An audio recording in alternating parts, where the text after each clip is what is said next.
کے دن مولا فرماتا ہے فَأَمَّا مَنْ أُوتِيَ كِتَابَهُ بِيَمِينِهِ فَيَقُولُ هَاؤُمُ اقْرَءُوا كِتَابِيَهْ۔ قیامت کے دن کچھ لوگ ایسے ہوں گے جن کے سیدھے ہاتھ میں نامہ اعمال دیا جائے گا بیمینی، تو وہ کہے گا ہاں اب یہاں پڑھو جو کچھ بھی ہے، انی ظننت انی ملاق حسابیہ فهو فی عیشۃ راضیہ فی جنت عالیہ قطوفها دانیہ کلوا واشربوا ہنیئا بما اسلفتم فی الایام الخالیہ۔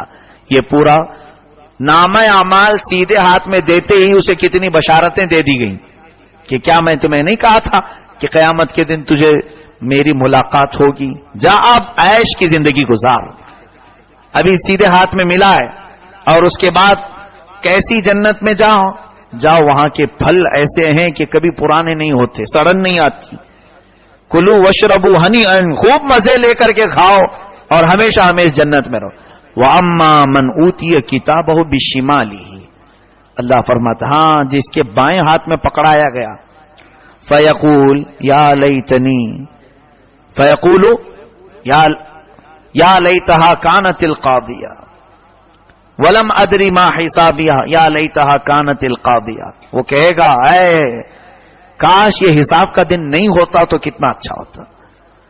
ما اغنا انی مالیہ ہلک انی سلطانیہ، ساری چیزیں میری دور ہو گئیں، آج نہ میرا مال مجھے فائدہ دے پایا، نہ میرا مقام دنیا کا، نہ میرے مرتبے، میری پوسٹیں، کچھ نہیں۔ یہاں پر جو لوگ یہ سمجھتے ہیں میں کسی بڑی پوسٹ پر ہوں، ان لوگوں کو ایک مفسر نے بہت اچھے انداز میں سمجھایا ہے۔ انسان کی ایک فطرت ہے، جب بڑی پوسٹ پر ہوتا ہے تو سوچتا ہے میں سب کر سکتا ہوں۔ تو اگر کسی کے دماغ میں یہ بیٹھی ہوئی ہے بات کہ آج کوئی پولیس ہے، آفیسر ہے، یا پھر کوئی اچھے مقام پر پوسٹ پر ہے، اور اس کے دماغ میں یہ فطور سوار ہے کہ مجھے دنیا کی ساری چیزیں حاصل ہیں، میں کچھ کر سکتا ہوں، تو ذرا ان لوگوں کو دیکھ لو جو ریٹائرڈ ہو چکے ہیں۔ آج ان کے عہدے انہیں کوئی فائدہ نہیں دے رہے ہیں۔ کوئی ریٹائرمنٹ اگر جس کا ہو چکا ہے، اب جیسے ہمارے ہاں کتنے ایسے پی ایم ریٹائرڈ ہو کر کے بیٹھے ہوئے ہیں، ان کی اب تصویر بھی نہیں دکھتی کہیں، جو پہلے پرائم منسٹر بھی رہ چکے ہیں، چیف منسٹر بھی رہ چکے، بہت سارے ایسے بیچارے ان کو سائڈ لگایا گیا ہے۔ اب وہ کون سے گھر میں ہیں، کہاں ہیں، کیا کھا رہے معلوم نہیں، اور جب تک ہیں اب ان کے پیچھے پوری میڈیا لگی ہے۔ کب وہ ٹوائلٹ میں جا رہے ہیں وہ بھی خبروں میں آتا ہے، کب وہ غسل کر رہے ہیں وہ بھی خبروں میں، ناشتے میں کیا لے رہا ہے وہ بھی خبروں میں ہے۔ اتنا جس کے پیچھے ساری دنیا لگی تھی، اچانک یہ مقام و مرتبہ جاتے ہی اسے ایک ایسی کال کوٹری میں بھیج دیا گیا جہاں سے اس کی کوئی خبر ہی نہیں آتی، کوئی امید نظر نہیں آتی، کوئی صورت کی، ہر زنجیر میں 70 دانے ہوں اور اس سے اسے باندھ کر کے کھینچو۔ ثم فی سلسلۃ ذرعها 70 ذراعا فاسلکوہ، آگے اللہ فرماتا انہ کان لا یؤمن باللہ العظیم، یہ اللہ عظمت والے اللہ پر ایمان نہیں رکھتا تھا، ولا یحض علی طعام المسکین، اور کبھی مسکینوں کو کھانا نہیں کھلاتا تھا۔ فلیس لہ اليوم ہاہنا حمیم، اب کیا اس کو یہاں پر حمیم نہ پلایا جائے؟ حمیم وہی گرم پانی کھولتا ہوا جہنم کا۔ اللہ تعالیٰ نے یہ پورے مجرموں کی کیفیت بیان کی۔ آخر سورہ مدثر کی ایک بات سن لے، اللہ تعالیٰ فرماتا ہے جہنمیوں کو کھینچ کر جب ڈالا جا رہا ہوگا، یہ بہت پتے کی بات کر رہا ہوں، سب کے اپنے فائدے کی بھی، جب جہنمی پہنچیں گے آپس میں ایک دوسرے سے پوچھ رہے ہوں گے تو کیوں آیا، تو کیوں آیا۔ جیل میں قیدی پوچھتے ہیں ایک دوسرے سے تو کیا جرم کیا تھا جو آج تجھے جیل ہو گئی۔ قیامت میں بھی یہی ہوگا۔ عن المجرمین یتساءلون، مجرمین جو ہے آپس میں سوال کر رہے ہوں گے ما سلککم فی سقر، اس سقر یہ بھڑکتی ہوئی جہنم میں کیسے تو پہنچ گیا، کس چیز نے تمہیں یہاں ڈال دیا۔ وہ سب سے پہلے کیا جواب دیں گے، سنو کان کھول کر، قالوا لم نک من المصلین، کہیں گے ہم نماز نہیں پڑھتے تھے اس لیے ہمیں ڈال دیا گیا۔ سب سے پہلے جو جہنم میں گریں گے لوگ وہ بے نمازی ہوں گے، سب سے پہلے جو دوزخ میں ڈالے جائیں گے۔ اکثر لوگوں کو نماز ترک کرنے کی وجہ سے دوزخ میں ڈالا جائے گا۔ یہ سورہ مدثر کی آیات میں بتا رہا ہوں. اگر قرآن پر تمہارا یقین ہے تو نمازیں آباد کرو، یہ ورنہ بعد میں بہت خطرہ بڑھ جائے گا. اور حضور پاک صلی اللہ علیہ وسلم فرماتے ہیں جو نماز میں پاس ہو گیا سارے معاملات میں پاس ہو جائے گا، اور جو نماز میں پھنس گیا پھر اس کی ہر چیز نکالی جائے گی باہر، ہر چیز.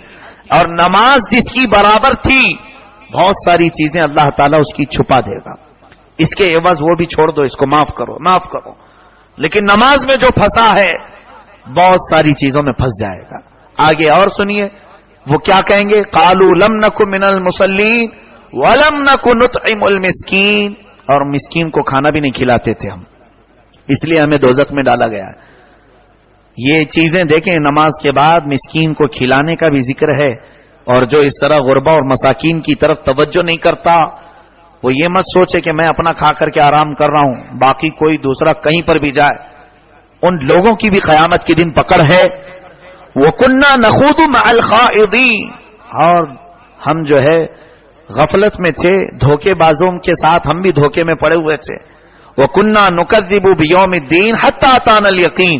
اور ہم قیامت کا انکار کرتے بیٹھتے تھے، کہاں کب آئے گی دیکھا جائے گا، بولتے رہتے. حتی اتانا الیقین، یہاں تک کہ یہ آ ہی گئی. فما تنفعهم شفاعت الشافعین. پھر اللہ فرماتا ہے ان کو کسی شفاعت کرنے والے نے کوئی فائدہ نہیں دیا، کسی نے بھی ان کو کوئی فائدہ نہیں دیا. شافعین شفاعت کرنے والے کو، یہاں تک کہ نبی کونین صلی اللہ علیہ وسلم بھی ان لوگوں کی کفار و مشرکین کی شفاعت نہیں کریں گے. عزیزان گرامی، نماز کے سلسلے میں بیداری کی ضرورت ہے. آج جتنے ہلکے سے ہم لیتے ہیں نماز اتنی ہلکی، یا اس کو یوں نہ سمجھ لو کہ ہمارے بزرگوں کی ایک پرمپرا ہے، ڈیوٹی ہے، رسم ہے، رواج ہے. دیندار لوگ پڑھتے ہیں اور بڑے بزرگ پڑھتے ہیں، ہم تو جوان ہیں، ہم کو کیا ہے مسجد جانے سے. جس طرح تمہارے لیے کھانا پینا اور سونا ضروری ہے اسی طرح تمہارے لیے نماز وقت پر پڑھنا بھی ضروری ہے. ایک بزرگ سے ایک عورت آ کر پوچھتی ہے میں اپنے بچوں کو نماز کے لیے اٹھاتی ہوں لیکن اٹھتے نہیں، کیا کروں؟ انہوں نے کیا فرمایا کہ خاتون اگر تیرے گھر میں آگ لگ جائے، تیرے بچے سو رہے ہوں تو کیسے اٹھائے گی تو ان کو؟ کیا ان کو چھوڑ دے گی؟ کہا نہیں اٹھاؤں گی. کیسے اٹھائے گی؟ کہا پیر پکڑ کھینچوں، ہاتھ پکڑ کر کھینچوں، پانی ڈال دوں گی کہ جل نہ جائے میرے بچے. کہا بس یہی سوچ، قیامت کے جہنم کی آگ سے تجھے اپنے بیٹوں کو بچانا ہے تو اسی طرح اٹھایا کر. یوں ہی سوچ کہ تیرے گھر میں نہیں بلکہ پورے خاندان کو آگ لگ جائے گی اگر یہ تیرا بچہ نماز ترک کرتا ہے. یہاں سے پتا چلتا ہے والدین کی بھی ذمہ داری ہے، اپنے بچوں کو اٹھاؤ. یہ سارے جو چھوٹے بچے ہیں ان کو عادت ڈالو فجر میں بھی آنے کی. الحمدللہ کثرت سے بچے ہمارے ہاں مسجدوں میں نظر آ رہے ہیں، لیکن یہ جیسے ظہر عصر مغرب عشاء میں بھرے رہتے ہیں، فجر میں کیوں نہیں؟ رمضان میں تو ابھی سحری میں اٹھتے ہیں آ جاتے ہیں، کھانے کے لیے اٹھنا ہی ہوتا ہے، نہیں تو پورا دن مشکل جائے گا. اور فجر میں پڑھ کر کے سو لیتے ہیں، لیکن اس کے بعد کی جو نمازیں ہیں وہ تمہارا امتحان ہے. کوشش یہ کریں. اور یہ بھی حدیث پاک میں جس نے فجر پڑھ لی اس نے اپنے پورے دن کو مصیبتوں سے بچا لیا. اللہ اس کے ساتھ 2 فرشتوں کو بھیجتا ہے جو دن بھر اس کے لیے مغفرت کی دعا کرتے ہیں اور حفاظت کی دعا کرتے ہیں. اللہ تعالی ہمیں صلاۃ و صوم کی پابندیاں نصیب فرمائے، قرآن عظیم کی آیات پر عمل کی توفیق نصیب فرمائے، گستاخان رسول سے ہم سب کی حفاظت فرمائے. وآخر دعوانا